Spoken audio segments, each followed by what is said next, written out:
Good morning, y'all. Good morning, good morning. We're live. All right. Got that public? Yep. Okay, everything's everything. Oh, let me get them started here. Okay.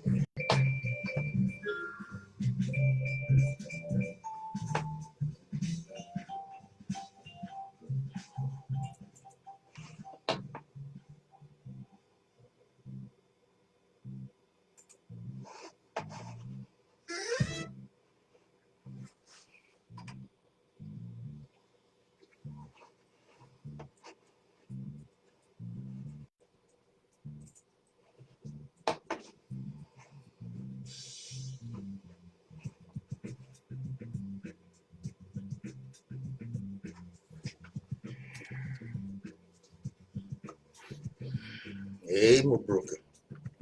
Those of us that know it for commit intellectual knowledge do so for pleasure, no masturbation or easily. We do so because the change of impression is not so deep and difficult as we believe. All right. Good morning, sister. I see you there.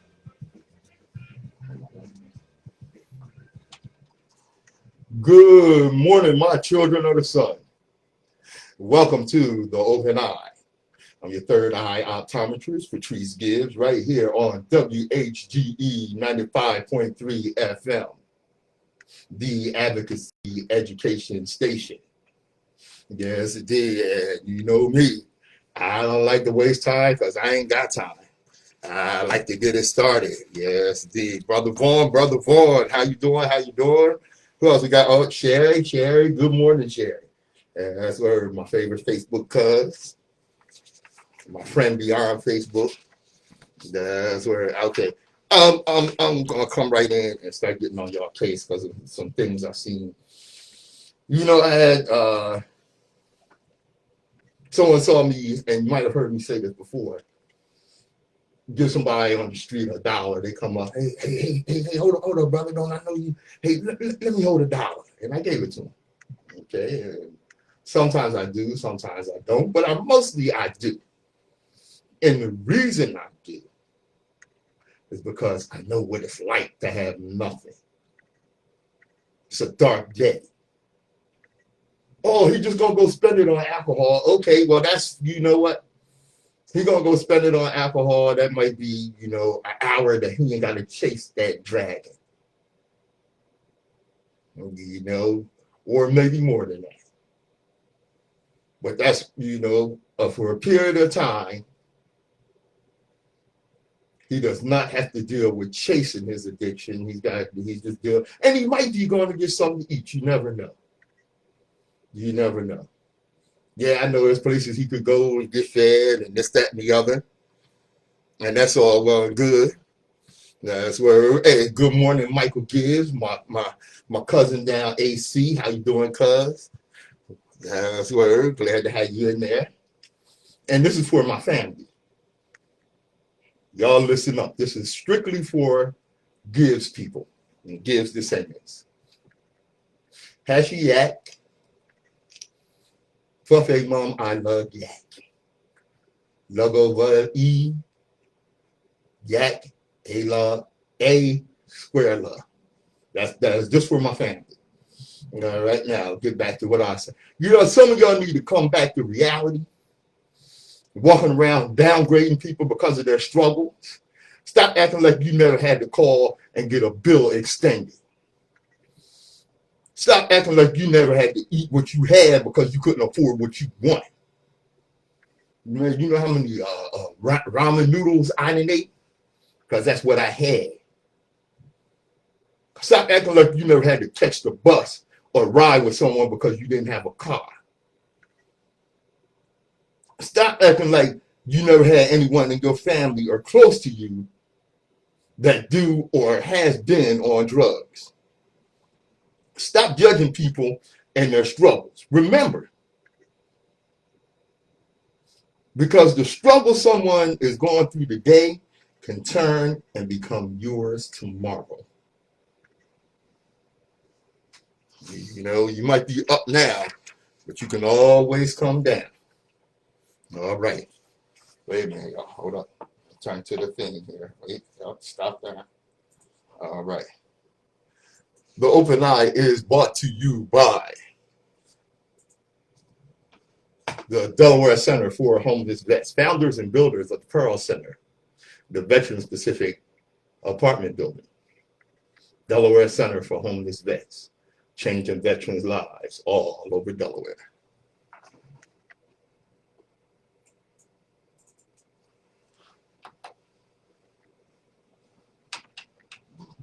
Expressing an open eye are those of the host, guests, and contributors who do not reflect the policy or position of WHGE 95.3 FM nor our sponsor, the Delaware Center for Homeless Vets. Any content provided by Open Eyes hosts, guests, or contributors are theirs and are not intended to malign any religion, ethnic group, company, or individual. All right.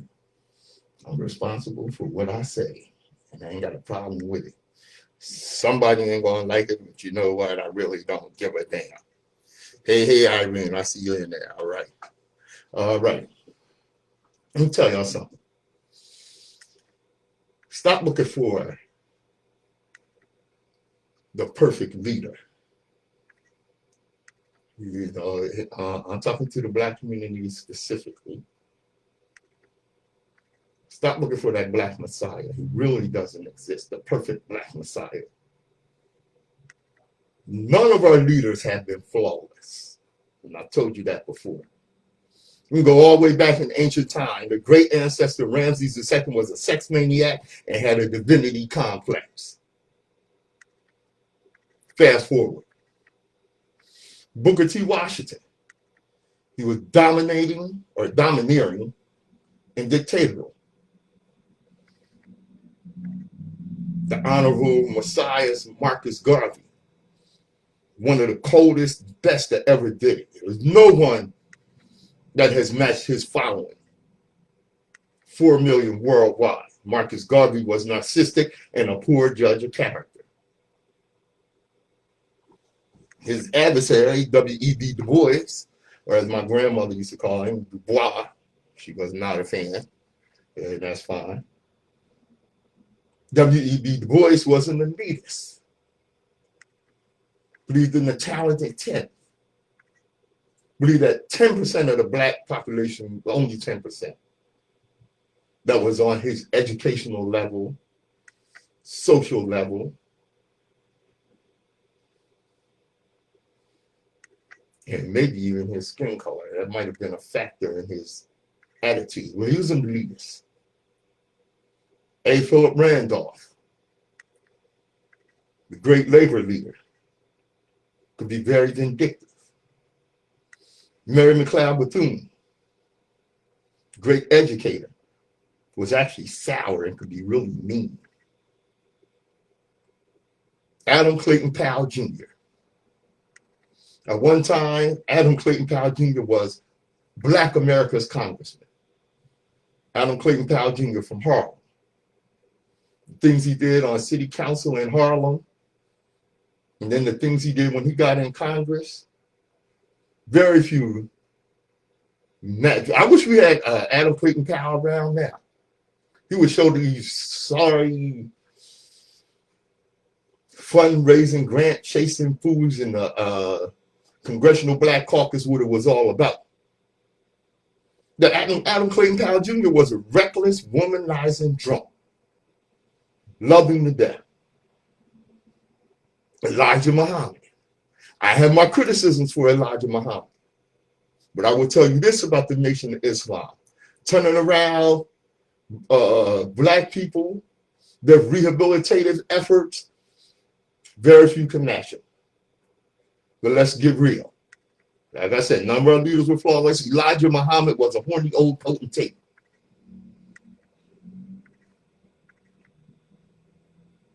His protege and eventually enemy, Malcolm X, our shining Black prince. But sometimes Malcolm X talked too damn much. Still honor and salute him.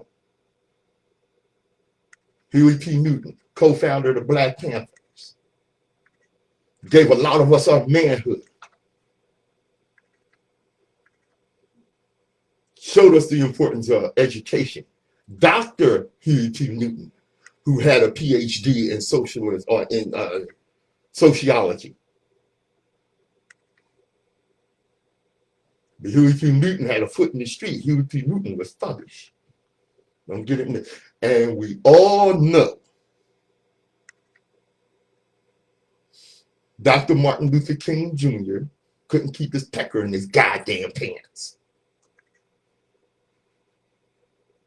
In spite of these great leaders' flaws, their contributions had a profound effect on our lives. Nobody is perfect. Peace to Carol. D. Hines. How you making out? You know, you understand why I come to this. This should not, at this stage, be relevant, but it is. We should have moved beyond having to remind ourselves of this. If the soil of the United States could speak before saying a word, it will cough up our blood.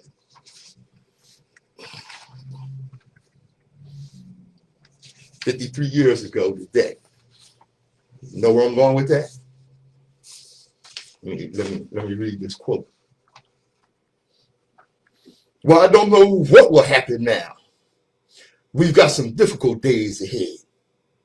But it doesn't matter with me now because I've been to the mountaintop. And I don't mind. Like anybody, I would like to live a long life. Longevity has its place. But I'm not concerned about that now. I just want to do God's will. And he's allowed me to go up to the mountain. And I've looked over. And I've seen the promised land. I may not get there with you. But I want you to know tonight that we as a people will get to the promised land. And I'm happy tonight. I'm not worried about anything. I'm not fearing any man.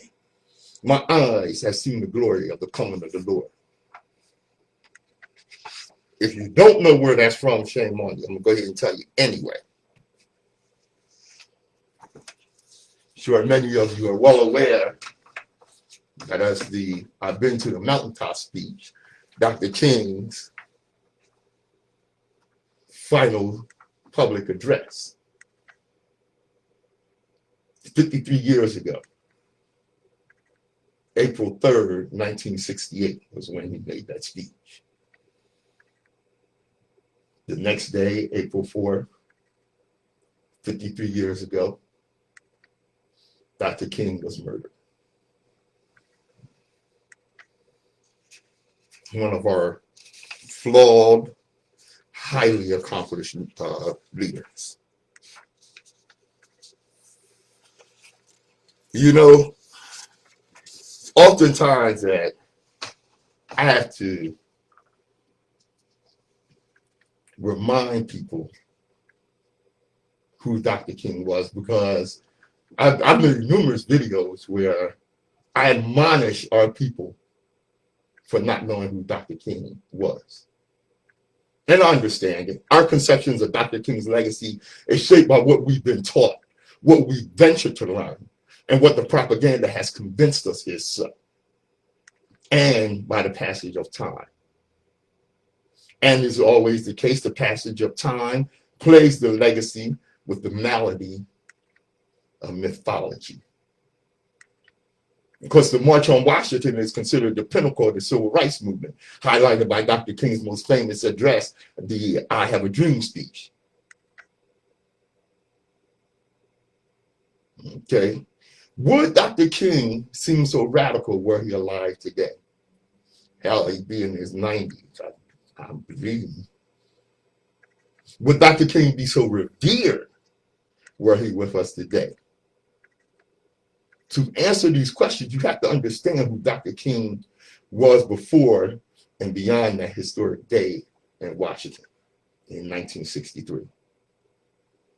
We had those who would twist his words as if all he believed in was some bland, colorblind formalism. This idea that we ought not notice race anymore, and that will solve the problems, which is something you can only believe having never read even the first couple of chapters of any of his books, because Dr. King himself rejected any notion of colorblind formalism. Since race, as Dr. King acknowledged in all his books and speeches, plays such a dramatic role in who and what and why in America. Excuse me. Would Dr. King be so revered where he's still with us? You have to wonder. No, actually you don't. Because in 1968, more than half of white America considered Dr. King more of a divisive figure instead of a unifying force. It's easy to say from a distance that I would have supported the cause, that I would have marched with Dr. King. My father marched with Dr. King. If all the people who said they marched with Dr. King actually marched with Dr. King, maybe we wouldn't have the race problem that we have today. Yeah, that's a little tough to believe. One of the monikers placed on Dr. King was the Apostle of Peace because of his stance on nonviolence. Let me tell y'all, so nonviolence was the means to an end. That end being the eradication of racism and injustice and inequality. It's easy for us to embrace nonviolence on an interpersonal level. I won't hit you, you won't hit me. If you're truly going to embrace nonviolence, then you must oppose violence in all its forms, including structural violence, which is institutionalized racism, disproportional rates in unemployment, disproportional prison populations, substandard housing, school push-out rates. I don't say dropout, I say push-out. Because 9 times out of 10, these young people that quote unquote dropped out were pushed out. And it goes on. You know, it's something you have to wonder what Dr. King would have thought of the election of Barack Obama. Knowing what I've learned about Dr. King, he'd have been hard on Barack Obama. You know, some people say, well, he would have saw the great progress that had been made. Like I said, y'all didn't know Dr. King. You know what a lot of us, or a lot of people that want to whitewash his message, forget that one, Dr. King was radical from the gate. He scared the hell out of the aristocratic, elitist, colonialists of the early civil rights movement. Scared the hell out of them. By 1967, the Black Power movement had come to the fore. White America had its fill of civil progress. Many whites that had supported Dr. King felt the work was done. They had enough. Support was already eroding when Dr. King took a stance against the Vietnam War. Martin Luther King Jr. was vehemently criticized by whites and blacks alike. The death threats escalated. At the beginning of 1968, Dr. King was considered the most divisive figure in America. No one seemed to want to accept or even notice that he was just carrying on the radicalism that he had from the gate. It's not something people even talk about. Initially, it seemed he was dismissive of the Black Power movement. But Dr. King acknowledged the Black Power movement. Not only did he acknowledge it, he embraced it, understood it, defined, and explained it like so. Black power in its broad positive meaning is a call to Black people to amass the political and economic strength to achieve their legitimate goals. No one can deny that the Negro is indeed is in dire need, of this kind of legitimate power. Black power is also a call for the pooling of Black financial resources to achieve economic security. Through the pooling of such resources and the development of habits of thrift and techniques of wise investment, the Negro will be doing his share to grapple with his problem of economic deprivation. If Black power means the development of this kind of strength within the Negro community, then it is a quest for basic, necessary, legitimate power. That's what Dr. King said. In early 1968, Dr. King, the undisputed leader of the civil rights movement, reached out to the Black power movement and was well received. Huey P. Newton and Bobby Seale revered Dr. King. Don't get it mixed. Those close to Dr. King and the public at large might have turned a blind eye. The government, specifically the FBI and J. Edgar Hoover, were watching very closely, too closely. J. Edgar Hoover despised Dr. King with all the hatred of a throbbing of the mouth rabid racist redneck. Hoover's hatred was savagely psychotic.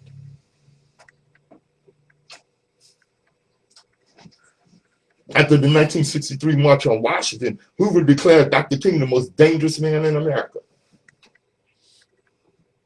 After learning Dr. King was to be the recipient of the 1964 Nobel Peace Prize, FBI Director Hoover's obsessive hate went over the edge. Hoover put the full power of the Bureau of the FBI behind eliminating Dr. King. That was the plan.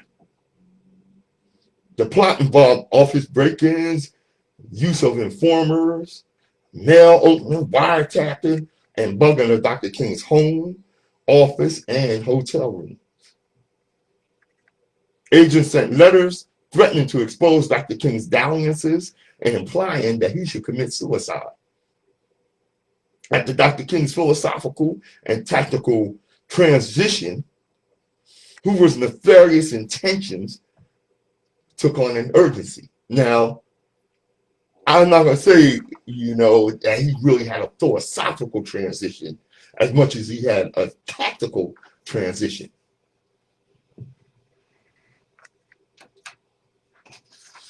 Nsoromma in the house. Good morning, brother. How you doing? All right, chop, chop. It's good. Oh, it's all good. It's all good. Yes, indeed. And like I said, he had a tactical transition. Okay, because it was fine with the powers that be, as long as he was talking about, just access to the society, meaning we could go in stores, we could ride the bus, we could go in the theater, we could go to the movies and this, that, and the other. That was fine. But when I say he changed his tactical ambition, this is when he started talking about the money. Most definitely. It's like once it became about us taking over our own economy and running our own everything, like the Italians and like the Spanish, and you know what I'm saying? We were the only group that really don't have the economy, but we spend money in all the economy bases. Right. So he was like on the verge of going. They will always say what we want. You know what I'm saying? And they'll always be, I want to sit on the back of the bus. Who cares about the back of the bus? And we had at that time, we had our own bus companies. And that's what people don't understand. We had buses, our own Black-owned bus companies that people. My uncle died for one. Yeah, you know what I'm saying? So back in the day, it wasn't about the bus ride. You know what I'm saying? It was just about proving the point of them just getting on their bus. You know what I'm saying? Right. We had our own bus. Why? I don't understand that. Man. You know, it's something when, you know, what was it? The Civil Rights Bill was signed outlawing desegregation. You have to remember that, you know, we were, how can you say, we were encased in Jim Crowism. Right. You know, we weren't free to travel. Damn, are we free to travel now? No, not really. Not really. Because they inserting this, you know, the vaccine. Yeah. So, I mean, well, I'm talking about as a race. No, we still not. You know, because you know we had the Green Book without being abused. Without being abused, we had the Green Book. And the Green Book told you where to be careful traveling at. Right. All right. As a black person, we need that Green Book back. You know, it told you towns that we ain't supposed to be in. Right. Sunrise, sundown towns, and stuff like that. I mean, how is this still possible in 2021 that, you know, we as a black people don't have our own armed forces to represent and black people and protect the African period? You know, and you know, it's something. See, this is something that a lot of people don't know about the days of the civil rights movement and what have you. Right. Okay. I don't have some of the names in front of me, but there were groups of black men throughout the South who armed themselves and protected their community from the white supremacists. Of course. And not only that, but protected for a long time Dr. King and the leaders and activists in the civil rights movement. Okay. Yeah. And go ahead. I was saying, yeah, I was okay. Just listening. Okay. In March of 1968, the FBI issued a COINTELPRO memo that included the need to prevent the rise of a black messiah who could unify and electrify the militant black nationalist movement. Malcolm X had been seen as such a messiah, but of course, you know, by that time he was killed. He was a martyr of the movement. I don't understand why every time, you know, we try to stand up and represent on our own 2 feet, we labeled as militant and all the every kind of army name that there is to be on attack, like we trying to kill people to like we're violent. No, it's not even like that. And they always turn it around to be on that. They label it, and the labels and the stuff that they say in the media to make it think that it's a militia. We're not a militia. It's not. I mean, not by law, right? I mean, you as an individual have to really see the truth. If you really sit down and talk to a black person, any black person, you'll see that they ain't like the propaganda. Right. I mean, just period. Like just we're being defined. And you'll see. You'll see. I mean, that's crazy. Don't you want your kids to raise up? I mean, both sides, black and white. You know well, you know what? It's called projection. Okay? When you are involved in nefarious acts and you are violent, racist, and evil. Right. In order to get that spotlight off of you, you project your actions onto another person or people. And this is what white supremacy does. Because who is more violent than a white supremacist? Okay? Who is more violent than a white supremacist? Their fear of the rise of a black messiah. I mean, it was just when they say fear of black messiah, it ain't a black messiah. It's black people that is living and taking care of their own community and people. There's no one person that does that. But you have to consider the times. You know, we're talking 1968. I mean, you know, and during that time, that I was saying, that's the inside warfare language that they talking. Yeah, you understand? That's what I'm saying. Like I said, you have to consider the time, 1968, right, and the mindset of white America and black America too. But anytime you're saying a black messiah, that's automatically making them the racist cut on automatically. Oh, that's, yeah. Oh, that's yeah. a cut on switch. That's Oh, like yeah. you know, the Exactly. language of what they say. Which is why they use that language. Ignites them. Yeah, exactly. Right. Which And is why they use that language. that's what I'm saying. Let's break down the languages and stuff that they use them to communicate to make these things happen. Mhm. You know what I'm saying? And Inside you know what of what they're saying. Right. And you know what that fear of a black Messiah got us? What's that? April 4th, 1968. April 4th. Let's April. I don't know. The assassination of Dr. King. Yeah. That's where that brought us. Yeah. That's where that brought us. That's what their fear did to our community. But not only 1968. You got to think about every person that died since then in the hands of the police, and unlawfully and racist up until this point. So it's uncountable, and it's still going on. Yeah. What is the main source to get that boot off your back? Okay, they say get out here and put on your bootstraps, right? But we don't even got no boots to strap up, right? Okay, so what we do now, we get in a position to be able to buy some boots, and we go and give our money to other people, right? And support our own self. Go and buy our brother a boot. I mean, if you're making money, I mean, we don't share. We don't have that unity that we had. They broke that. We have to get that back. Yeah, that's part of the solution. What's the attack on getting this unity? What holidays could you come up to unify us more? They don't like Juneteenth. That used to be a unified. They cut that out. I mean, no, actually Juneteenth, because of the rise of the protests and what have you, Juneteenth is being recognized in states across the country and cities. As a matter of fact, here Juneteenth is recognized in a day off, and not only that, but the activists here that were involved with Black Lives Matter, like Brother Booker, okay, they saw the raising. The rising? The raising. Raising. Okay, the raising. Okay, of the RBG, the Red, Black, and Green flag, over Peter Spencer Plaza, right across from the City County building.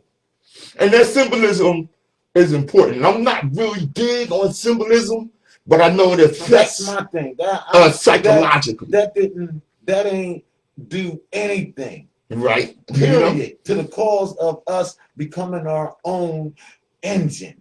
If it ain't dealing with us becoming our own engine in this economy and breaking the chain of all these little STEM symbols and necklaces and shirts and all these little gadgets and gifts that they give us to set us up. Well, raise the flag up there for 2 months. Leave it up there 2 months, Charles, and they'll forget about it and take it down, and then it'll be over. And that's the way it's been going since Martin Luther King got shot. Yeah, well, like I said, symbolism can be important, which is one of the reasons that we were insisting on pulling down the statues of the Confederate I think it's camouflage. Heroes. They're doing all the camouflage. Like I said, it was important to pull down the Confederate statues and what have you. I think it's important to destroy them. They pull down and put them in the closet. They pull them down and put them in the closet. Thinking that they're going to go back up later. They pull them down and put them in the closet. Thinking that they're going to go back up later. That's what I'm saying. But that's where we maintain our diligence and don't allow that symbolism back. But I just was saying, how often do we as a people forget? Well, we do, like which is why, like you said, what brings about that unifying? See, the thing is, we have to remember that we are programmed and indoctrinated. I like the way, and I've said this before, that the sister broke it down. She explained that Ben Carson, who, in recent years became a Negro Teen idiot, but that he is a brilliant neurosurgeon. In 10 years, and 10 years is a relatively short time. A decade. Dr. Carson learned to perform brain surgery. You know how complicated the brain is? In just 10 years, he was able to gain a skill where his hands and his mind were so brilliant that he could separate conjoined twins who were joined at the brain, and they grew up healthy.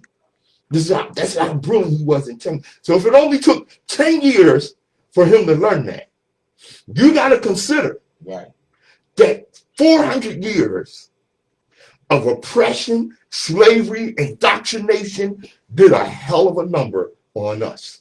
It's going to take more than a few years to reprogram that slave mentality. Yes, we've been working on it for 50, 60, 70 years. But it's really tough when you're trying to reprogram someone who is dealing with survival and feeding their family and what have you. And who, for the most part, are dealing with some miserable crap. And any sunshine during that miserable crap is going to be embraced. And we ain't trying to hear nothing about we got to fight to, especially when you get people that get complacent and comfortable. And then here come Nsoromma and Patrice Gibbs to show you and point out to you how bad stuff is. That you don't see. That you don't see. And you're comfortable. You got a nice car, a nice home, and it's not at your doorstep. But damn it, when it comes to your doorstep, you're looking for us. Open eye. HGE 95.3 FM.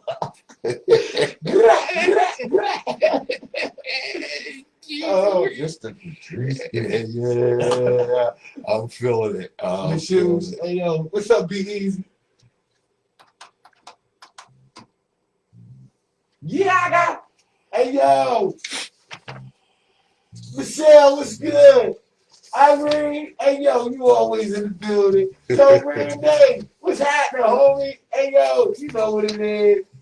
You know what it is. Me saying, y'all got. Yo, Dave, what's happening? You gotta start checking me out, man. Start clicking me, start sharing. You know what I'm saying? We trying to blow this up. It's the only black-owned radio station in Wilmington. Let's get it together. Let's stick together. Yo, make this happen. Yo, Clarence. Man, what's happening? Hey, Dale. Yeah. Hey, he's back. Hey, Damon. Yo, boy, you keep them hats. Yo, what's you saying, son? Yeah. Eat it. Yo, and Leonard. I see you be supporting your boy. Hey, yo, I think that Luther. I told you happy birthday, man. Go ahead, man. Hey, yeah, that's right. Hey, yo, it's real out here in the field. Real. Got that right. Yes. Girl, is that how you say that? Yeah, D. Hines. That's my man D.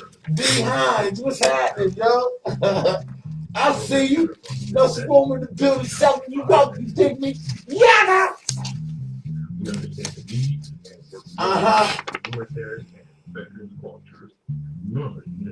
What else is going on? Oh, man. Yeah, we're going to talk about that in a minute, probably. What's that? Huh? What's that? They said, talk about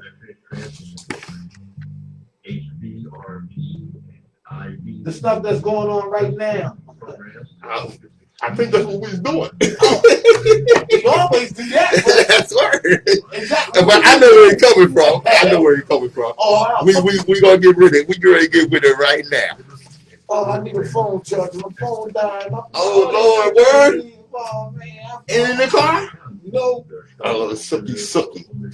Jeez Louise. Let me see. I'm gonna die. Okay. That's 302-691-7411. Delaware Center for Homeless Vets. Changing infectious lives all over Delaware.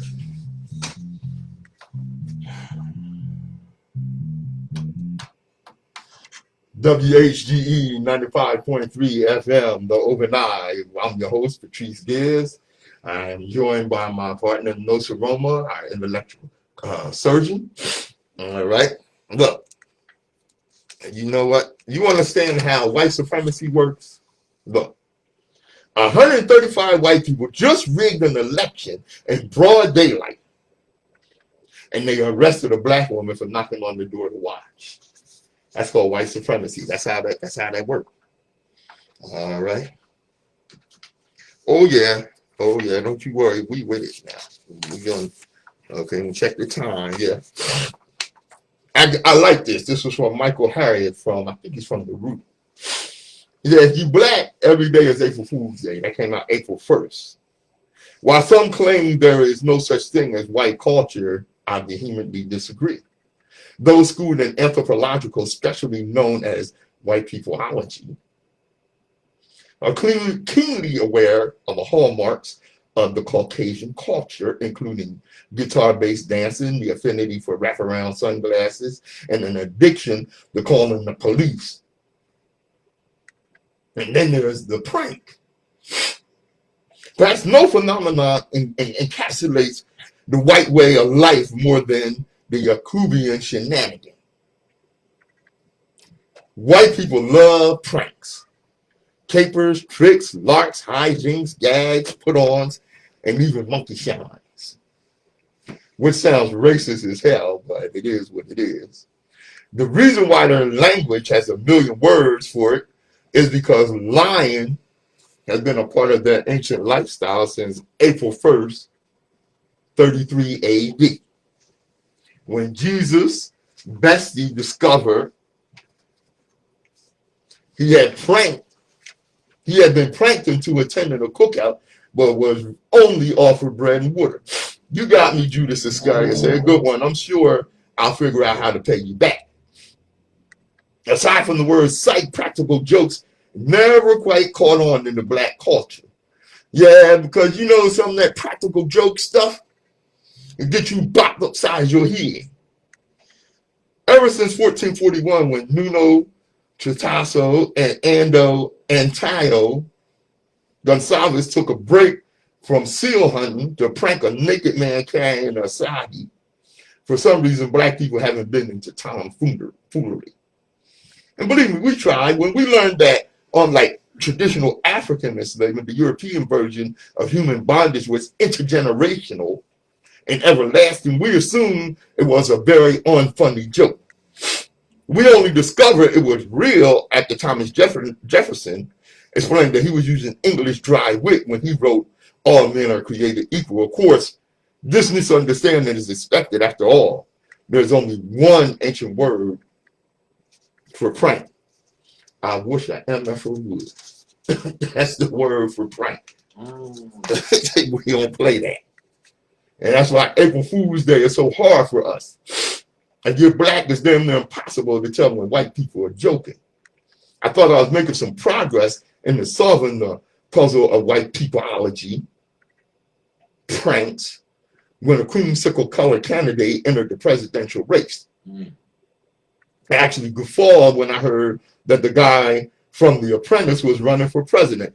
I thought, this was the 2016 election, and this was one of the, most hilarious hoodwinkies of all time. Come to find out, it wasn't no joke. This creamsicle colored fool actually was running for president and won. I'll be damned. Yeah, that's word. Remember, white people pretended to care about police brutality last summer. They pretended to care. Yeah, that was really a good one. And they told us that Derek Chauvin hadn't been arrested. I thought, whoa, wait. This got to be an episode at a candid camera, which is very realistic. It also almost looked like Chauvin was actually kneeling on a man's neck.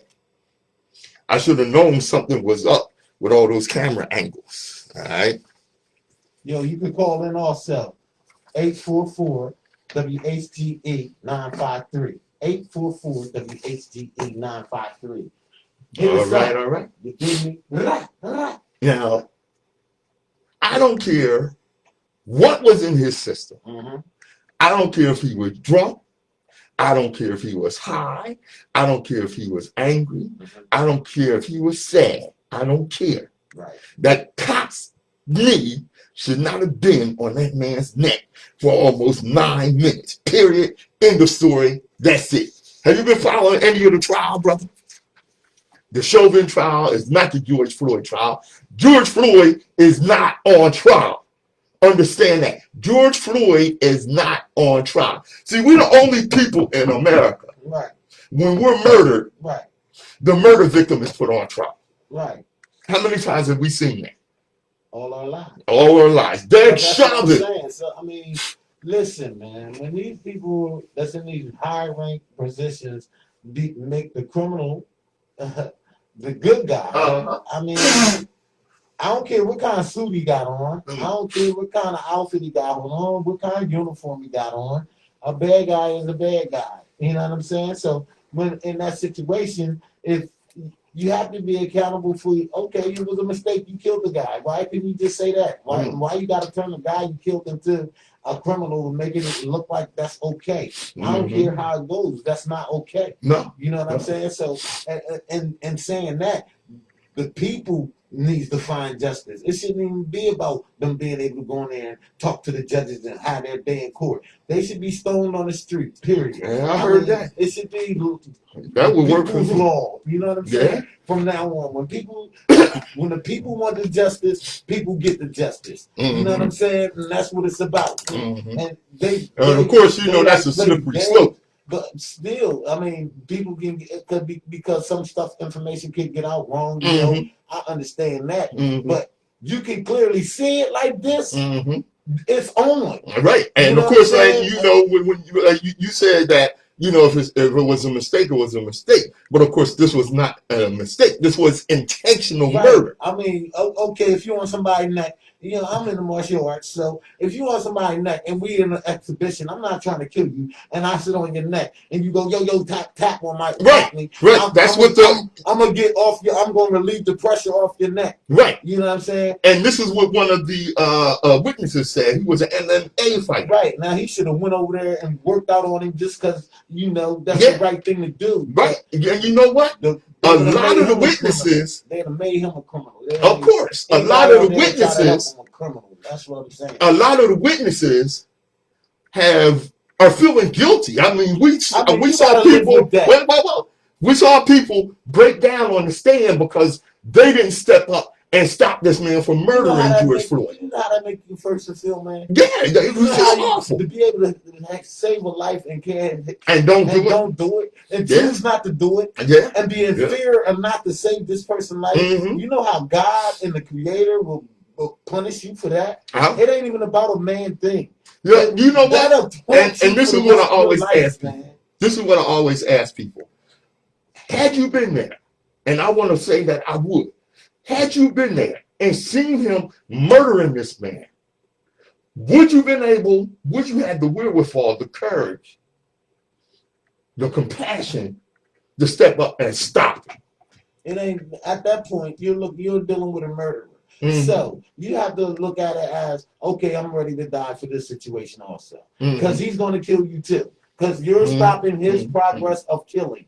So now you're becoming a bad person too. And you can be a preacher and go over to him and go, yo, come on, get off him, come on. That's what was going on. They was saying, yo, get off him. No, they saying, I said, go over to him and push him off. And get him off of him. I agree with that. Now see, Tupac lives in me. Okay.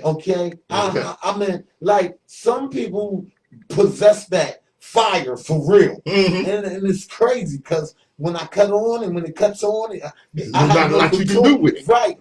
And when it cuts off, I deal with my consequences. I hold myself accountable for that blanked out space. You understand? So that's what's needed. That's the Superman in our community that needs to come out. Right. I agree. Can't be scared to let that loose because that is the right thing to do at the time. You understand? Yeah, I understand. I understand. That, man. You know, crazy, but all of us don't have the wherewithal. All of us don't have the wherewithal to step up like that. And I'll tell you something that I saw over a year ago. The phone died. I saw a cop had a young black man in the chokehold. And the crowd's watching this. And a white guy out of the crowd came up and punched the cop in the head and ran. But he saved that man's life. Right, that's right. You know? That's And, right. you know, it's something. That cop realized at that moment he ain't invincible. Mm-hmm. You know, it takes one person to change one cop mind, Mm-hmm. and that can be the worst cop on the precinct. Right. You know what I'm saying? So and see, this isn't the first time that Chauvin has choked somebody. Maybe about a year before he murdered Chauvin. That's his signature move. He choked a teenage boy. He choked a teenage boy. Okay. Of course, he pleaded guilty. In more ways than detain a person than to just choke them out. Yeah. I mean. Let me tell you something. All right. His lieutenant and his sergeant testified against him. I said, oh, no. This is not what we do. This is not what we do. This was far and beyond what we do. This is police brutality on steroids. Now, just from his testimony, he should be locked up. Right from there. Period. You know what? There's no question. Who was it? I think it was. See that? No one sees that. Like, I think it was Brother Vaughn that said to me, once they showed the video, they shouldn't have even needed any testimony.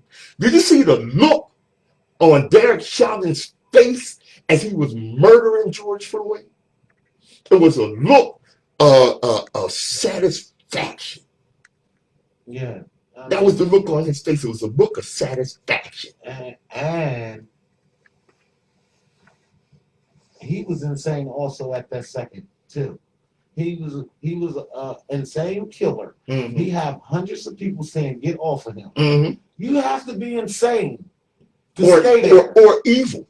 I mean, because I'm not going to let him off with just being insane. A lighter punishment, right? You're right. Yeah. He was a killer at that point. Mm-hmm. You know what I'm saying? He knew exactly what he was doing. Insane people don't know what they're doing. Yeah. So, you know what I'm saying? So he knew exactly what he was doing, how he was doing it, and resting his knee in a perfect position.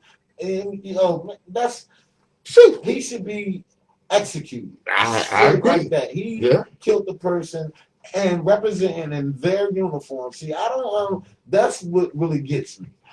You're wearing my uniform, but you want me as the person in the government that owns this uniform. I want everybody in the world to respect me to the point that they can believe in me and trust in me and see people in this uniform and know that I am a good organization that helps people. Now, you got people in this uniform, and you as the organization runner of it, don't look at that person that's wearing your uniform like they are disrespecting that uniform. With no honor. With no honor. I have a problem with the whole organization now. Yeah, and you know what? You're damn right. You're damn right. Because here's the thing what good cops say. Well, don't lump them in with us. Oh, wait a minute. I say the same damn thing you say when you run up on a black man. Right. You fit the description. Right. You fit the description. Right. You look just like that cop that murdered George Floyd. Right. And now, if you different, that was unlawfully murdered. Yeah. If you different, you're gonna have to change the culture of the people that wear that uniform, so that every time we see you, we don't see a pathological murderer and invader in our community. And you don't have to tell a person that you're not like them. No, you show it. Right. You show it. You be the difference. And that's where the problem lies. Right. And then they gotta go back in there with their team buddies and team captains, and you know what I'm saying? It's 7 of them, and you're the only good guy out of the 7. You know what I'm saying? It's like a fraternity type of, it's serious, man. Yeah, it is. It's serious. Several witnesses who took the stand this week were public safety officials, including Genevieve Hanson, a Minneapolis firefighter who was off duty when she witnessed George Floyd's murder. Hanson testified that Officer Tallow blocked her from providing medical assistance to Floyd after she identified as a Minneapolis firefighter. First of all, when they came to get him, all of the people that came up pulled up that was supposed to be ambulance drivers were Mhm. police officers that didn't have anything to do with the EMT. And you have to look at the video because that's you. These people are serious, man. Yeah. These are other cops that pulled up and picked him up off the ground. They wasn't trying to help him when they was. No, they did have EMT there. Yo, look at that, man. Yeah. Look at it. Look at Well, the picture. Dan Smith, one of the paramedics who took Floyd to the hospital, testified Thursday that Floyd appeared to be dead when he arrived on the scene. Exactly. So I see one of them as Chauvin, who still wouldn't get off of him to move so that he could take his pulse. Chauvin still wouldn't move. Like I said, he had every intention, just from the look on his face, of murdering George Floyd. Every intention. That's word. We have to recognize what we're dealing with here. Now, last week I ended with mentioning that we have solutions. Okay? Right. All right. Right. One of the solutions that I have pushed is the title of my book, Organized Unity for Progressive Revolution. Uh-huh. And what we have to understand that there is a purpose and philosophy behind that. Right. Okay? Because we suffer from the slave mentality, like I brought up earlier. We got to reprogram. The purpose is to form a vast national black community governed by thousands of small black communities across the country, each autocratic in its own sphere, but subject and supportive of the goals and aspirations of our national community. The main goal being the advancement of our people economically, socially, politically, and spiritually. I'm not going to leave that out. The philosophy. The past is the key to the future.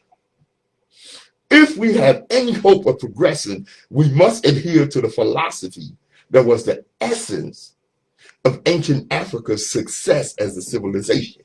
And what was that philosophy? We are each and every one of us responsible for each other. Right. And that's a philosophy that must be engraved in the hearts and minds of every black man, woman, and child who are members of our community. Right. It must be the dominating influence on our thoughts, feelings, and actions toward each other, or we can forget it. Right.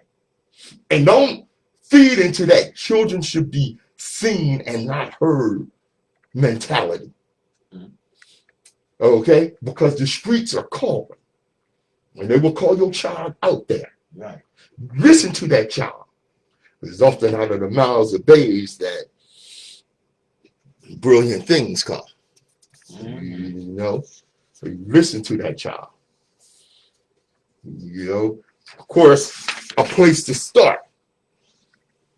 We are amongst the largest consumers of footwear. Right. You know, Adidas, Nike, Stacey Adams, Boot, athletic shoes. We spend billions on footwear every year. Mm-hmm. Now I've seen some of them, some entrepreneurs attempt it. Okay, but too often they are in concert with the white-owned corporations. The footwear industry is very lucrative with no small thanks to us. This is where we can claim our piece of the pie. A footwear manufacturing corporation owned and operated by the organized, unified national black community. And we sell shares in that. I was saying, forget the sneakers and don't wear them. Wear shoes and take all that sneaker money and put it in the bank. So you can have a bank that you can go to and get a house. And when you purchase the house, you can draw equity off of that house. Mm-hmm. You know what I'm saying?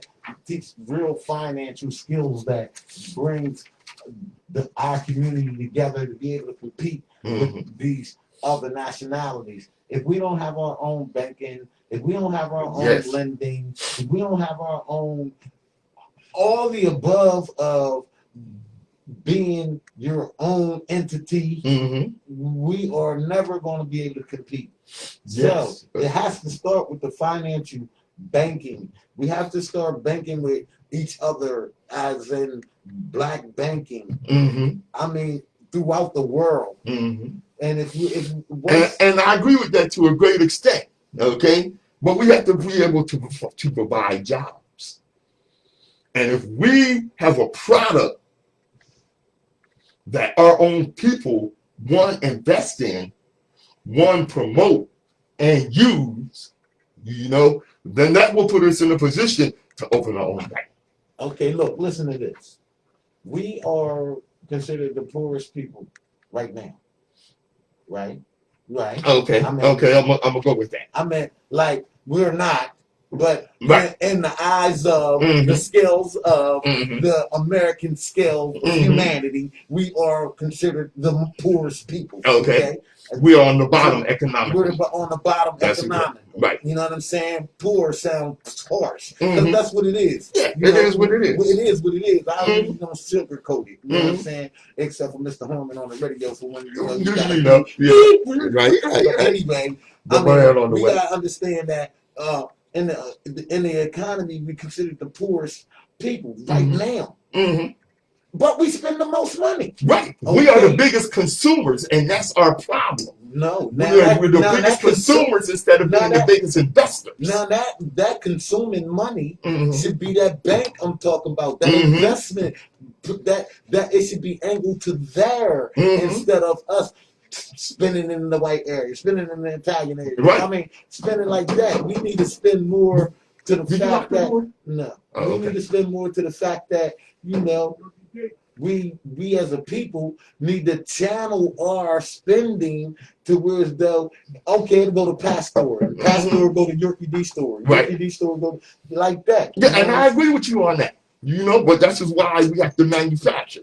All right, we're coming to the end of the show. Well, let me tell you this right quick. All right. We need to form the organized, unified national party that comes out of the unified, organized national black community.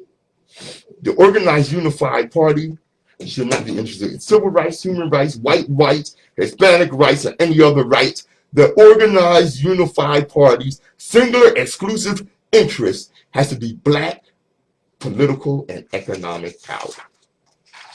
Sure. And like I always tell you, destiny determines who enters your life, but you decide who stays. Therefore, value those who value you, and don't treat those as a priority who treat you as an option. I'm Patrice Gibbs. I'm Nsoromma. This is the Open Eye Radio Show. WHGE 95.3 FM. Thanks for joining us. Thanks for joining us. Show my phone gave out on my squad with yo big ups. You know what I said. Thank y'all for tuning in. Nsoromma saying much love. You dig me? Back. All right. Peace. Thanks for joining us. Hey, cuz, glad you was in there. That's word. One of my cousins is in there from down AC. All right. We will see you on the next show. Timeless Thomas coming up.